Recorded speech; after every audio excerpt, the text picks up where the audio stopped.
Hello and welcome to the Fishing Guide Podcast. I'm your host, Brad Wiegmann, along with my co-host, Mitch Glenn. Hey, that's right. Brad. It's nice to be back. Yeah, you've only been gone for a few shows. Yeah, a few dozen. Seems Seems like right. people like to have their tackle to fish with. Somebody's got to make that stuff. PICO lures, man. People I are tell buying you what, it. boy, it is on fire. Man, we are so lucky to have this special guest. We're right here on the shoreline of Beaver Lake, on the White River side of it. But that's not what we're going to talk about today, are we, Mitch? No, some rivers are better than other rivers. Mm-hmm. Yep. Smallmouth fishing. Smallmouth. I'd agree with you. Big old, beautiful, pretty smallmouth. Yeah. Although there is a faction of people that actually like the catfishing over there too. That's true. That's true. There's some dandy catfish. There is. There's some big old channels and flats down that lower end. Yep. Folks, this week we got Doug, the Riverman Allen, here with us. He is all things Kings River. Now, if you don't know where Kings River is, it is a semi-famous smallmouth fishery. Because I talked to a guy one time in northern Oregon that had never heard of it, but other than that, it's pretty famous. Yeah, it's it's one of the lesser known rivers in Arkansas, but the focus is on the Buffalo, but the Kings River it rivals it in fishing and beauty. Always has. Yep. So tell us a little bit about your background, because we happen to know that you wrote a book. Sure. Yeah. And so that's the big draw, I thought, to have you on the show was, here's someone who's local and has written a book, and I was like, we got to have him on the show so he can talk about the Kings River, maybe talk about some conservation on the Kings River and some things people can do when they're fishing on the Kings River, maybe some fishing tips, because Mitch and I are not too old to get fishing tips. Right. So. I was pretty much raised on the Kings River. I grew up in Eureka Springs, Arkansas, and I was only just a mile and a half away from the Kings River, so I spent a lot of my childhood on the river. Oh, that's terrible. I know, it was terrible. My earliest memory, and this is a true story, is my dad. I came from a family of biologists. My dad was a microbiologist. My uncle was a marine biologist, so we all, fishing and stuff like that was always a part of, and nature was always a part of what we did. But he took me down to the Kings River the first time. I think I must have been 3-4 years old. And, of course, my dad in his cut-off jeans, he's got his fishing pole. He's got his crawdad bucket after Mom had caught crawdads. And he's heading down the river. So what do? So I start following him. Yeah. So, he's probably an eighth of a mile away down this down Kills Creek, heading toward the river. And I followed him because that was my dad, man. He was the coolest thing ever. He had a fishing pole. He had a bucket of crawdads, and by God, I was going to follow him. Right. So I followed him, and I actually stepped off into a hole, a deep hole. I didn't realize it and stepped in. I was wading through the water. Then all of a sudden, I was under it. Yeah. And to this day, I still can imagine and see the fish in the clear water swimming in front of my face. And I just sat there, I don't know if I was in shock or whatever, but I just sat there and I watched those fish, and everything got darker and darker. And the next thing I know, luckily my mom was screaming at my dad down the river because she saw what happened. Of course, my dad ran and he picked me out of the hole, and the next thing I knew, I was on top of the truck, and he was, getting water out of probably every hole in my body. And of course, Mom was giving him some choice words about nearly, drowning her only son. So that was my first experience of the Kings River, and I've always had some kind of attachment. I always think back to that day of being a part of that river, and almost, almost drowned in it and almost died in it. And I still, I have a house that's not a stone's throw away from that very spot today. Yeah. Wow. So it's a real special place. So that's where I got my beginnings at the Kings River. So, of course, we fished it, Dad being the fisherman, and my mom being the world's greatest barehanded crawdad catcher. Oh, yeah. I'm telling you, we had a lot of fishing trips, a lot of fun over all the stretches of that river. Right. Yep. Just a big part of what I am. So tell us a little bit about the Kings River. How far does it run, and is there some places where you can take out and put in? Sure. There's, it's a 90-mile stretch of river. Of course, it starts up in the Boston Mountains. Same place, the Buffalo, the Mulberry, the Illinois, all those, they start within 5-mile radius of each other, believe it or not. So, it begins in Marble. There's an access point there at Marble. It's a public access, and you can go from Marble to Marshall Ford, which is another access, and then Marshall Ford to Rock House, and then Rock House to Trigger Gap to 62 to Stony Point all the way into Missouri to the 86 Bridge. Right. So it's 90 miles of floating fun, I tell you. And the Upper Kings that's the real beautiful part of the Kings. You have these huge bluffs that just rival the bluffs of the Buffalo for sure. Right. It's just stunning. A lot. I don't think a lot of people know that. You can only float at a certain time of year, because it gets pretty shallow. But it's absolutely stunning float. And the rest of it's kind of riparian. And of course, when it gets down to the lake, it gets a lot deeper, and so you get into a little bit different fishing when you're down in that lower end.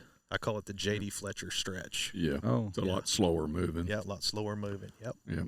You probably had some experience with JD, did you not? I Mitch? have. Yep. Legend. Legend. Absolute legend. Sure is. Probably the reason he liked that stretch of river so much is because it was so slow moving.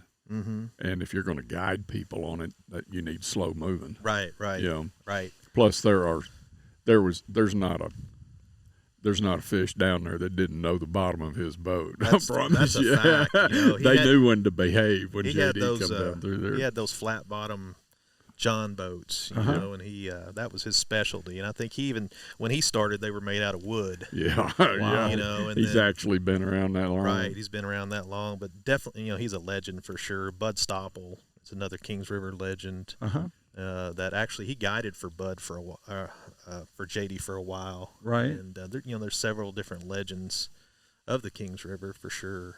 Is there a section of that river that's a blue ribbon, right? There is from Trigger Gap area down to the 62 Bridge. And tell them what that means. What does that really mean? What it's they only allow one fish to be kept, and it has to be above 18 inches. Smallmouth. Yep. Sorry, yeah, smallmouth. Of course, the king of the kings. Right. And it's a great, beautiful stretch. Holds big fish, and we're fortunate to have the great waters just up and down that Kings. I mean, that's a blue ribbon stretch, but the whole Kings is amazing for fishing and big fish. Right. Yep.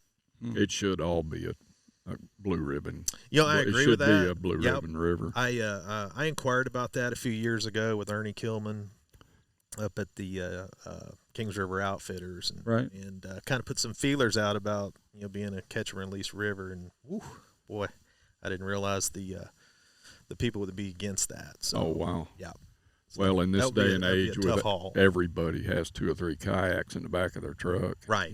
Exactly. It's just so much more accessible. Yep. The invention of the plastic kayak has really made it's turned into a different place. Yep. Sure has. So, what is your choice of vessels? My vessels there. It's a kayak for sure. Kayak? A sit on top. Sit on top. I started out in a flat bottom aluminum boat with my dad, and it's been a few years, but I bought my first kayak and sit on top, and I doubt I ever go back to a canoe again.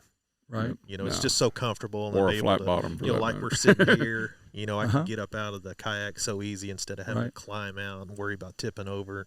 The stability of the kayaks, the ease of turning and the fact that they float in that much water. And you can just, I've waded a lot of miles up and down Kings River with a 12-foot flat bottom tied to my waist. Yeah. Oh my gosh, I have too. Woo, mercy. Puddle jumping sometimes. Yeah. Well, I mean, we'll use this book here because this is kind of a reference inside here. You have a lot of information, The Riverman's Guide to the Kings River. Yeah. So this is your new book that just came out. You did some signing. Yeah, I had a book signing. You have to make sure Mitch didn't sign week. it. Yeah. Oh, look, Mitch Glenn. Sign it. I just want to read it. So inside this guide that's right here, tell us what's inside this guide? Sure, it's it's a little bit of everything about the Kings River. There's history in there. Obviously, there's There's writing about the legends of the Kings River. J.D. Fletcher, Bud Stopple, Pat Hanby, who had an interesting way of fishing with what looks like a paddle and a string. Super interesting way he caught fish on the Kings. A little bit about Joe Head, the whistling mailman of Eureka Springs, who was a Kings River legend. And, it's got maps of each section of the river, and it describes the put-in. So you know how difficult or easy it is to put in the river. Right. And then, of course, it lists the fish of the Kings. Of course, the king of the Kings, the smallmouth bass. I think that's focused most of all. But there's also another fish in there. It's one of my favorite fish. It's the Ozark bass. Ozark bass. Yep. And a lot of people mistake it for they call it a rock bass or a goggle eye. I know. Right. Yep. But that Ozark bass is only found in this part of the country in the White River Basin, which is really neat. And it's one of my favorite fish to catch. It used to irritate us as kids. We putting a crawdad on, and that Ozark bass, just like a rock bass, has this huge mouth, and it would steal it right in front of those smallmouth. But just a fantastic fish to catch. So I described the fish of the Kings, of course, the legends, the maps, history. There's some photos of some of the old bridges of the Kings River. So it's just full of information. So Mitch has fished on it, but we don't care about him right now. We're going to ask you, what's your favorite lure for catching smallmouth? And then we'll let him butt in. Sure. It depends on what I'm going after. Let's say smallmouth. Let's just get to the meat of it. Let's just go to the meat of it. The green lizard is probably my favorite. In Texas rigging, a green lizard with some flake in it. A little bit of sparkle in it, maybe some red or maybe some little black flake in it. So a soft plastic lizard? Soft plastic lizard, yeah. On a EYG, what kind of hook is that are you using? Straight shank? Or? Yeah, just a straight shank. And just Texas rig it with a bullet weight, depending on the level of the river. And that's probably my go-to for just catching a lot of smallmouth of all ranges, from small to even a big smallmouth. If the water's low, like tonight, I'll probably use a 3-inch. When the water's up, I'm probably 6-inch lizard. So that's probably my go-to. Now, if I'm going for big smallmouth, I use a jig and crawl. Which I'd use a bitsy jig with a crawdad tail on it. Soft plastic. So that's probably my go-to for the big fish. Yeah. Mitch, what do you think? What do I think? What would you use? I would take me an 1/8 ounce football head with a standard Aberdeen hook in it. Right. I'd rig that with a green pumpkin cream speed screamer. Okay. Good choice. That would be my bottom bouncer. My top water would be a little pop. Right. And I'd probably have a frog pattern and a shad pattern both on. Yeah. Depending on what part of the river. There's some places where you need a frog pattern on that river. Yeah. And then I would not go over there without a crawdad colored square bill. Yeah. Right. All right. Those are very, very effective. Everybody overlooks the bottom side of the top of the pool, the bottom of the riffle. Mm-hmm. Yep. You can spin that kayak around and beach it right there and throw, and usually catch 10 or 12 smallmouth right there in nothing of water. Oh yeah, the early morning hit on the top water. Oh man, is unbelievable. This time of year too. I guess they're sitting on the banks right now. I guess there's another perch spawn or something like that, and you throw it within 6 inches of the bank with some kind of top water, some kind of broken back, or some kind of minnow, or maybe a whopper plopper or something like that. And it's just on. Spotted bass seem to hit this time of year a little more. They're more aggressive, I think. Yeah, they are. They're trying to compete with that rock bass, Ozark bass. Yeah, that's the only thing they can compete with. Oh man, those little bait stealers, I tell you. Yep. So I'm going to break, and I'm going to say. What you want to do is go over there on a cloudy day, and you want to get one of the big PICO pops, the big one, and you want to get the black one, black silver. It has a green tail to it. Okay. And that's what you want to throw. J.D. Fletcher used to throw a black buzzbait. Yes, throw he that did. big black popper. J.D. And then I would black buzzbait dude. I would throw a 16th ounce, one of our 16th ounce round ball head jig with a little 6-inch cream, a scoundrel. worm on it. And as the day went, I would just keep taking that worm littler and littler and littler. And by the end of the day, it might just be like about that big. Yep. And that's what it'd be a Ned rig. By then, you know, And I was gonna bring up the say. Ned rig, but you know, that's such a. I just hate to see people catch that many fish. You know, I hate that. But it works. I know. I mean, it just does. I do that just because you can catch a lot of fish, but I think you have to, like, everyone's throwing it.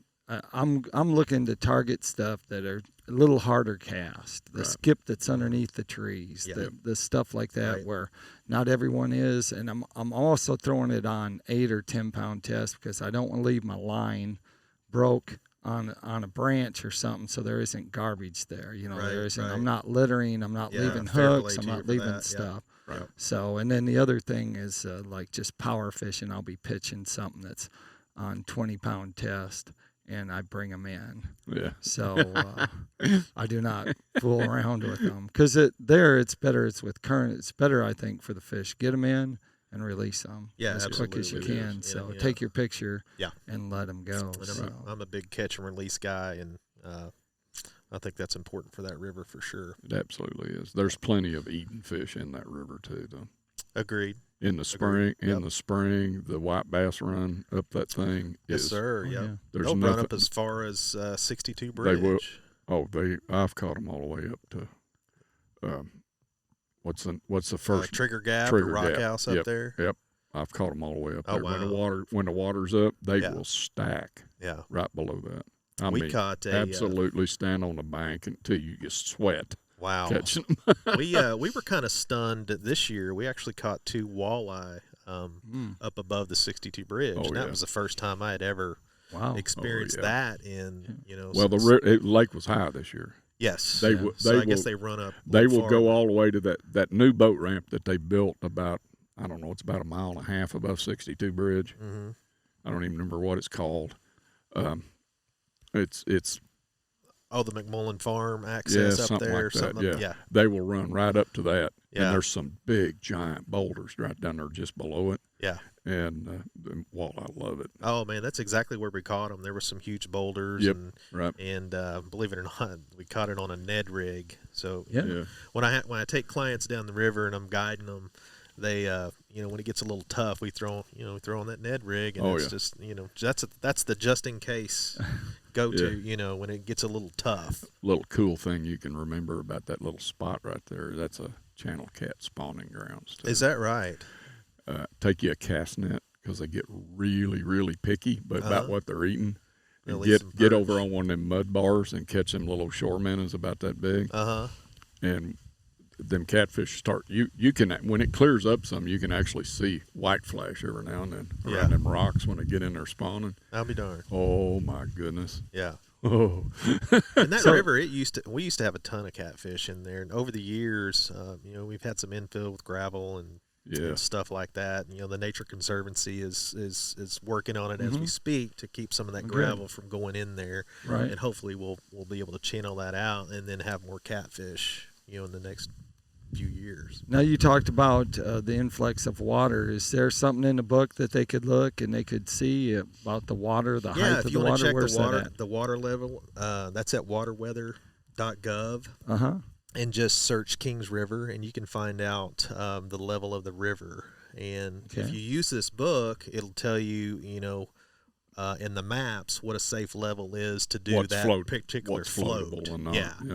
Yeah, there's levels that it looks like a meandering, small, calm little river, but it can become a raging torrent. So it's real important that you recognize the levels to float at and know what you're up against. Absolutely, because it can get dangerous fast. Something else in your book, it talks about crayfish. Yeah. In this book, and it's time for tackle time, and look what Mitch has in his hand. Just so happens I have a Kings River special right here. It looks like it. That could be a crawdad. That could be a rock. Well, if it had red eyes on it, we'd call it Ozark Bass, baby. Yeah. Close, This right here is forage to a bass, and I mean an amazing thing happens in the fall everywhere, but the Kings River fish live that way year round. In the fall of the year, once you get that first really hard cold snap, every crawdad on the bank heads to the lake. And they're going in there because they're not going to freeze to death there, and they will on the bank. So that's where they hibernate, spend their winter in the water.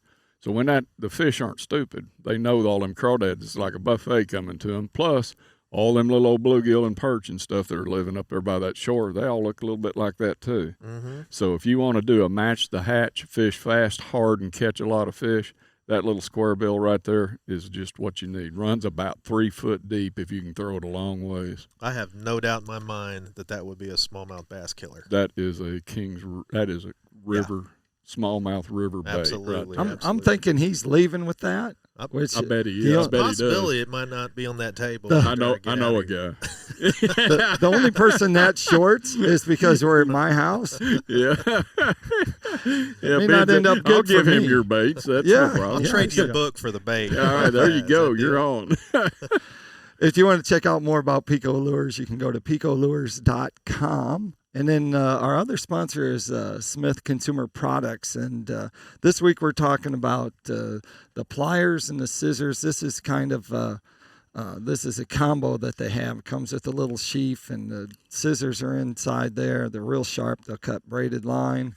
And then they also have pliers inside there. Two things that are not rusted, so they obviously have not been in Mitch's boat. Not yet. But it comes in a Kydex holster too, and you know anything that comes with a Kydex holster's got to be cool.